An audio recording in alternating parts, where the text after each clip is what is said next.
زه د قومي وطن پارټۍ د ضلع 400 صدر قیصر جمال اشنغري ته خواست کوم چې راشي او د ټولو میلمنو شکریه هم ادا کړي. د پارټۍ د ټولو کارکنانو تاسو سره یو دوه خبرې مو کېږي. قیصر جمال اشنغري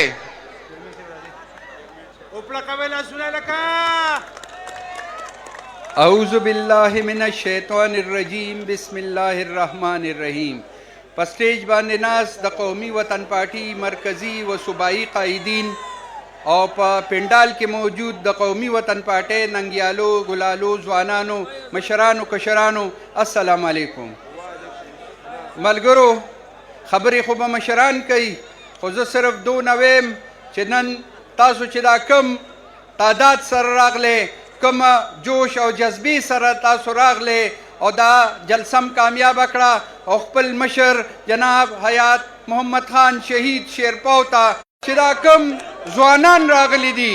ډیر خلک وایي چې زمونږ پارټۍ کې ځوانان او دغه ډیر مونږ سره دي. تاسو راشئ وګورئ د خدای په فضل چې زما ځوانان زیات دي او که ستاسو ځوانان زیات دي. زما چې کم ځوانان دي هغه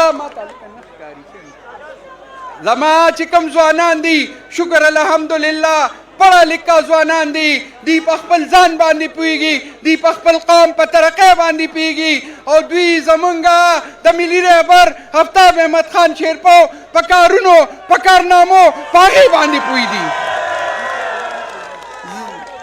زما ملګرو چونکې خبرې به مشران کوي زه خو ماته خو صرف ستاسو ته هرکلې او تاسو ته مبارکي در کوم.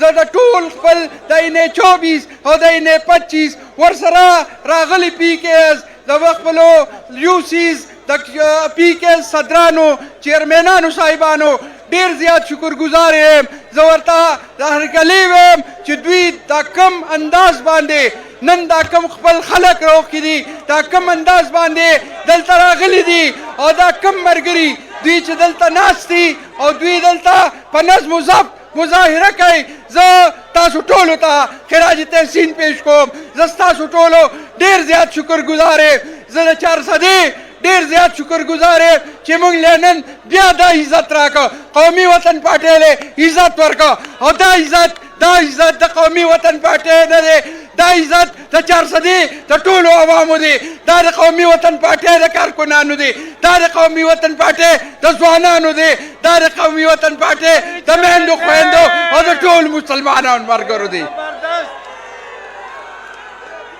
زه په دې دغه خپلې خبرې ختموم خو زه یو ځل بیا ستاسو د ټولو ډېر زیات شکرګزار یم چې موږ له دونه په ګڼ تعداد کې راغلی او انشاءالله دا لاس اوچت کې چې موږ به ناست یو تر اخره پورې د خان تقریر به اورو، د سکندر خان تقریر به اورو.